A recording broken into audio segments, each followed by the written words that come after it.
Hi, editing Jacob here. I just wanted to apologize for the watermark in the last video. I was not aware that there would be one of those. Uh, I am a cheapskate and I'm broke, so I don't exactly have the money to buy premium. But if you can watch through the watermark, that'd be great. Thanks.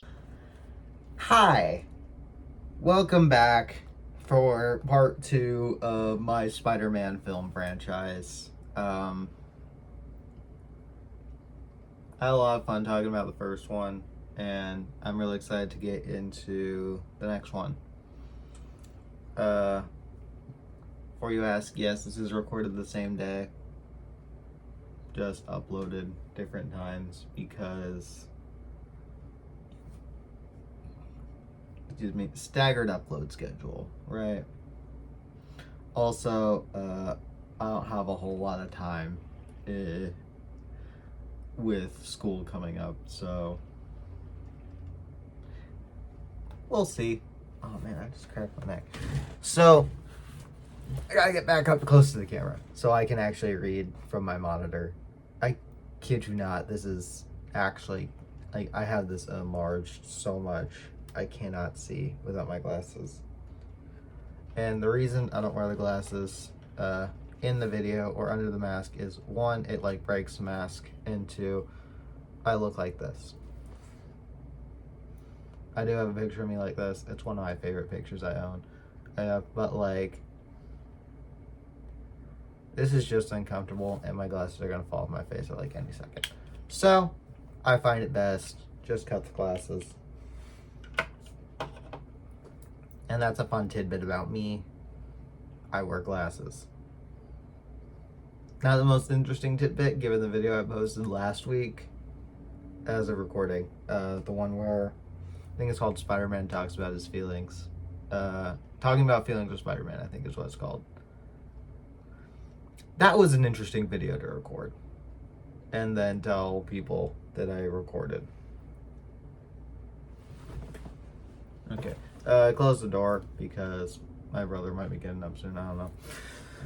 So this is Spider-Man 2. Attack of the... Why do I not have the 2 here? I'm an idiot. Goodness gracious. This is Spider-Man 2, Attack of the Spider Slayers. Yes, I'm trying to do something fun with the titles. Note, this is like version 3 of this plot. There was a version 1 for take 1. I did not have a version 2 for take 2, but I had a version 2 for this originally, and then I wound up changing that because it got to be too much. The original title of this was going to be Spider-Man 2 Jameson Strikes Back. It was going to focus on Smythe, who makes the Spider Slayer robots, and Scorpion. But having Scorpion here and Smythe made everything a lot more complicated than I would like. So I have opted to instead just do the Spider Slayers. And it's actually, I had a lot of fun writing this. So without further ado, let's get into this. The camera flies over the New York skyline, settling on the Chrysler Building where Spider-Man resides. He overlooks the city before leaping off to go stop a crime. Peter swings through the city speedily, showing his mastery of the webs over the last year, because this is a year later. After he stops the truck chase, Peter gets a call from Gwen Stacy, asking where he is. Peter says he's on his way before swinging out. If you need a visual for this, think the opening of The Amazing Spider-Man 2, where Peter swings through the city and then he goes and stops Alexei Sitsevich. I think that's how his last name is pronounced. I am not sure. He's Russian. Peter says he's on his way and he swings out. Peter lands, fully clothed, mind you. I'm talking suit, tie, whatever, next to Gwen Stacy outside a restaurant. he makes a small joke about not being the last one there before Harry and MJ around the corner. The four go out on a double date, displaying their bond with each other, and as they have their fun, camera cuts to Jameson at his office, ranting about Spider-Man, possibly to Robbie, maybe Betty Brant. And then, as he's ranting, he receives a call that the audience hears nothing of. But Jameson says he'll be right there, and he's intrigued. Jameson walks into the Oscorp building and takes the elevator to the top floor, Norman Osborn's office. After some light banter, parenthesis, possibly comparing their sons, because John Jameson versus Harry Osborn. One's a spaceman, the other's failing high school. I don't know. Harry's the fun case. After some light banter, Osborn makes an offer to create an anti-Spider-Man division at Oscorp. Off the books, totally just concealed project. Only certain investors would know. I'm thinking Jameson and then Fisk. Jameson jumps at the opportunity to create anti-Spider-Man and graciously funds the project. This is the same thing that will lead to Scorpion coming in. I think I have him set to come out for Spider-Man 4. But there's a lot left to go for with this. As the date continues, MJ and Gwen walk ahead of Peter and Harry, and the boys talk about their dream girls that they're dating right now. Peter says he wants to marry Gwen, but he doubts his ability to do it. He can't because he's in high school. MJ and Gwen have become best friends, and they talk about what they want to do when they get out of school because it's their senior year, so everyone's like, woohoo, yay. Out of school, I guess. Gwen mentions wanting to go to London to Oxford University, as she does. And MJ talks about becoming a world-famous actress. Cut back to Harry and Peter. Harry reminds Pete that senior year is almost over and that he should propose over summer. I'm pretty sure anyone with half a brain will see where this is going. This film stole a lot. MJ gets into Harry's car and the two drive away as Peter walks Gwen home. Peter proposes taking a trip over summer. I'm funny. And Gwen thinks it's a great idea. When they reach Gwen's home, Captain Stacy asks Peter if he would turn in Spider-Man, because obviously, personal photographer. Peter glances at Gwen, does a cute little smile, and then he doesn't know, but you'll see him around. When Peter walks away, he says something to himself about winning over Captain Stacy before swinging away. As Peter swings away, the camera pans below ground.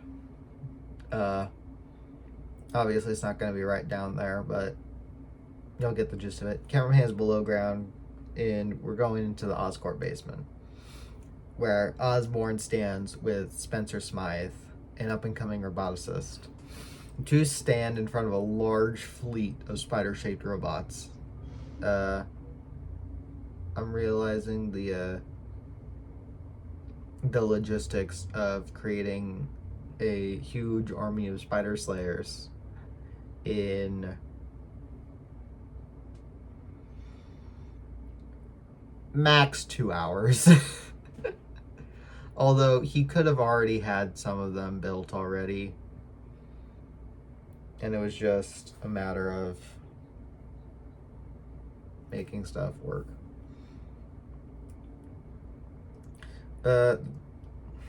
So the next day, as Peter's doing his patrol. Goodness gracious, what is going on outside? Sorry if anything outside makes noise. As Peter's doing his patrol, several Spider Slayers drop in and try to defeat Spider-Man, but he prevails, as per usual. And when the Slayers retreat, Peter has the Central Park. I'm thinking of changing that retreat to just are defeated.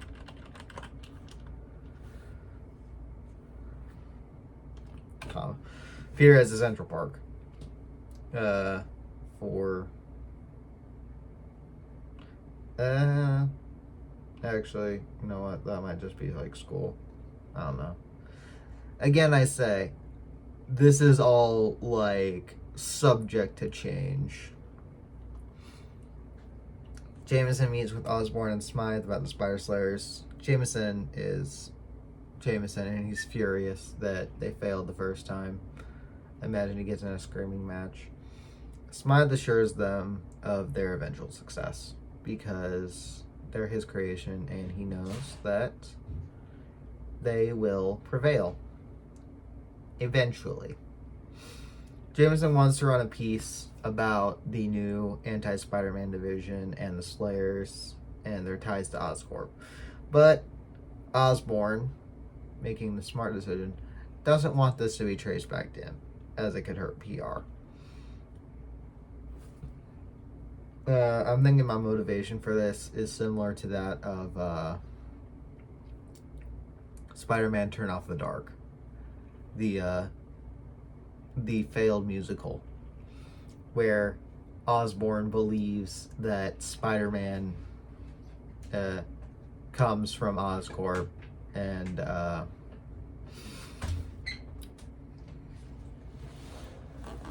or Spider-Man believes Osborn believes that Spider-Man came from Oscorp, one of Oscorp's creations, which he's not wrong.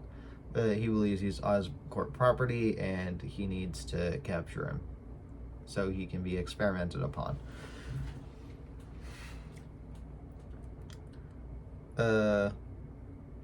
That's kind of his motivation for this film, I guess. Peter, Gwen, MJ, and Harry all go for a walk in Central Park at sunset. Now you see why I want to change that, because that would be in like the morning.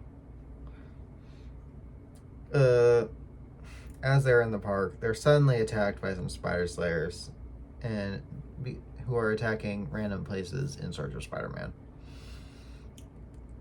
And while they're being attacked, Peter begins revealing his spider-like agility and moves, and Harry and MJ question if Peter's Spider-Man. Peter then pulls up his mask, and everything is quite clear to them. As the two watch Peter battle the robots, Gwen promises to tell them everything once they're safe, and then she rushes them away. Peter defeats the Slayers, calls the police to leave an anonymous tip. Man, my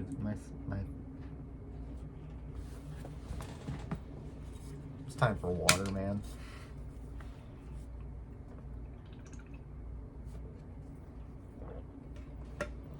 Okay.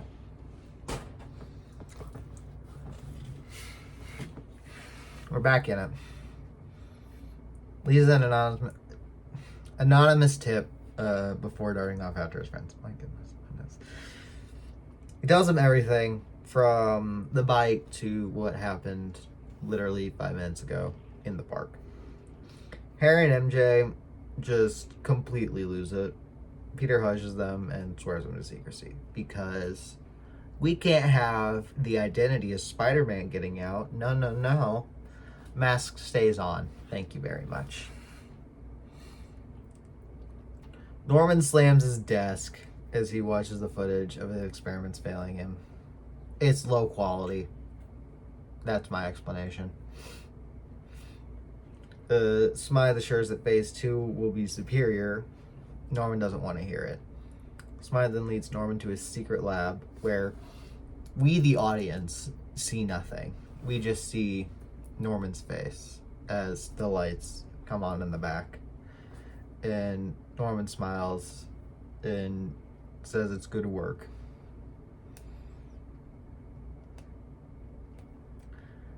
While Peter's mending his suit, his spider phone.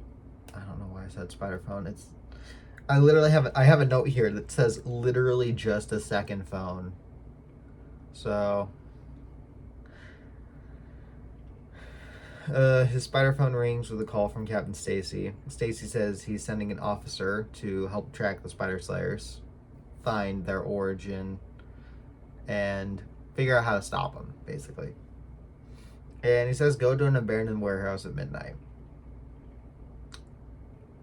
Kind of risky play, but Peter heads there and he meets Officer Jefferson Davis, or Jeff for short. Key Spider-Man fans will know where this is heading. Officer Davis introduces Peter to a captured Spider Slayer, and he gives the plan. The plan is trace the homing signal. Is to trace the signal back to its origin at Oscorp. Peter comes in and says that wouldn't work. These are too high tech. So he proposes a hack. He's gonna hack into the robot, override the Corp processes, and take control, basically. So Peter then gets to work, and Jeff talks about how Peter as Spider-Man reminds him of his son Miles, being smart and great with technology. Peter asks about him. Jeff mentions that he works at Feast, that Miles works at Feast, and Peter notes this for later, and he finishes up the hack with all the time in the world, I guess. Excuse me. So when the Spider Slayer is released with the others, Peter and Jeff watch through the installed camera. And the Slayer heads to Oscorp, entering through a sewer cover, because I forgot what the actual word is called. Manhole cover, that's what it is. Jeff says he'll work with Captain Stacy to get a warrant, and Peter, probably not literally, because it's a little bit illegal, says he'll do a little unsanctioned spider work. This just kind of feels straight out of like Marvel Spider-Man. The two bid farewell and they head off in their separate directions. Jeff back to Precinct and Spider-Man to Oscorp. Peter enters through the same entrance as the Slayers and sneaks through the secret labs of Oscorp's basement. He finds Smythe's lab and sees the Black Widow. I realize I have no description for the Black Widow, alongside mass numbers of Spider Slayer Mark IIs. So, the Black Widow. If anyone has watched Spider-Man the Animated Series from the 90s, if you haven't, I highly recommend it. It's a very good show, and it might get revived like X-Men 97. And there were teases of that in X-Men 97, actually. In the show, the Spencer Smythe episode introduces the Spider Slayers, and at the end of the arc, they kind of all fuse together to create this one massive robot. I'll put a picture here, I think. And it's just a giant robot they calls the Black Widow. And that's basically my concept for this. If you need more information, you can look it up on Wikipedia, or like I suggest, watch the series. It's on Disney Plus. If you're hunting for, excuse me. As Peter tries to examine a computer to get more data, he accidentally triggers the, I say mini Slayers, but it's just the normal size Spider Slayer Mark IIs. And he flees. He calls the police department and warns them, don't do anything yet. I kind of ticked him off a little bit. Smythe observes the camera footage and informs Osborn of Spider-Man's identity. Osborn, knowing what happened at the park, tells Smythe to find Spider-Man's identity and basically hunt him down. Smythe finishes up work on the Black Widow and cackles evilly in front of this camera. I have an important note here. Smythe does not tell Osborn of Spider-Man's identity as Peter Parker's identity as Spider-Man. Why? I haven't yet come up with a good explanation for this. I'll be honest. Me thinks it's because he's just rushing and he wants to get out, or he's like too stuck up, prideful to not tell Osborn. I can work that out later. And if anyone has any good suggestions, please leave them in the comments, because I intend to read those, and who knows, your idea might help me in the formatting of all of these, because presently I'm planning to have 7 films in this thing. So far I only have like 2 outlined right now. I know what I want to do for the 3rd one and 4th and 5th, and I have to see what comic stuff happens, because I want 6 is something I want to work with, and then I have like a special film in the middle of that. And the next part of this, the next video in this will be I call it Spider-Man 2.5, but it's a short film. You'll understand when we get there. So, as Smythe cackles, just straight, no transition, just cut to Peter staring at the ring.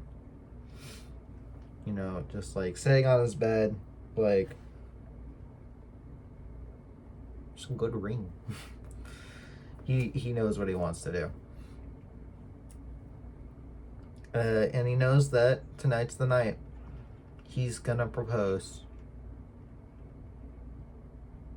People in the comments, don't spoil it. Don't spoil it.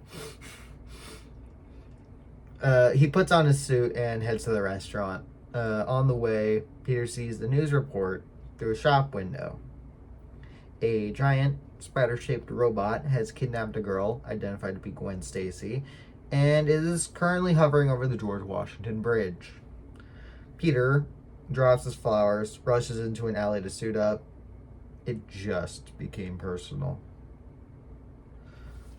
You know, rip off the jacket, the undershirt, and then just like don the mask and then swing away. Peter swings out and he finds Gwen frightened on top of one of the towers. He sees Gwen frightened on top of one of the towers. He comforts her, offers to get her down safely, but he's shot by the Black Widow. Spencer Smythe speaks to Peter, telling him to surrender to Oscorp. Peter refuses, and the fight begins. And this is probably my favorite part. Chills every time. Peter uses the bridge to acrobatically fight the robot. The blast rumbled the bridge, causing some cars to begin to roll off and Gwen's tower to shake. Peter saves the people on the bridge and swings back up to where Gwen is. He knows he has to get her out of there, and now. Suddenly, the Black Widow shoots at Spider-Man. He dodges the blast, but that single shot causes the corner Gwen was standing on to fall, and Gwen with it. Next page. Peter dives after her and fires a web line to her. The web connects, and Gwen stops short, hanging limp and unmoving. Peter drops down and grabs her, shaking her on the bridge. When she doesn't respond, Peter takes off his mask and cradles her in his arms, weeping. She is dead. When Smythe calls down to him, Peter, in a stream of tears and in a fury, dons his mask, and he stops pulling his punches on the robot. He just killed his girlfriend. His girlfriend just died. He's angry. He targets the cockpit, going straight for Smythe, but he's unable to break through because Smythe is just too smart. He countered. So Peter webs the engines, causing the machine to overheat and explode. Smythe is unable to escape, and he is killed in the blast. Because when you can't expel the heat, you go boom, right? Peter swings home and collapses on his bed, weeping. Camera slowly fades to black and resumes at Gwen's funeral. Captain Stacy blames Spider-Man for her death, alongside Spencer Smythe's, who is only remembered as a scientist. Peter's friends, MJ and Harry, try to talk to him, but he pushes them away. He's not in any mood to talk to them. While still in his funeral clothes, Peter puts his costume, the Spider-Man suit, in a trunk, which he pushes to the far depths. He pushes far underneath his bed. He takes a framed picture of him and Gwen and stares at it and vows to never be Spider-Man again. The camera fades to black as a soft piano plays over the credits. There is no mid-post-credit scene for this movie.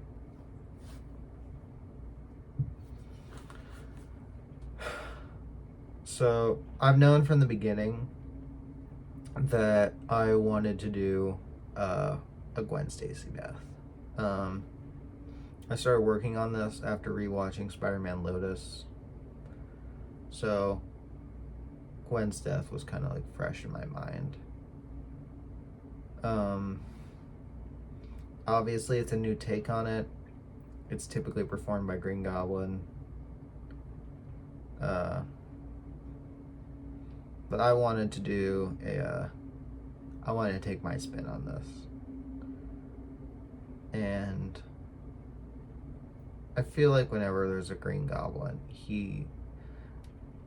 when there's a Green Goblin tied to Gwen's death, he just like has to die. It's a canon event. Except Harry Osborn lived in TESM 2. And Willem Dafoe didn't kill Gwen, because Gwen wasn't established until Spider-Man 3. But that's a whole mixed bag of stuff. The point of this is Gwen dies and Peter is inconsolable. You're probably wondering, where does the story go from here? That's a cliffhanger, and I'm gonna leave it to the next video to describe that. So thank you for tuning in. As always, your ideas are very much appreciated. If you have any, please let me know in the comments.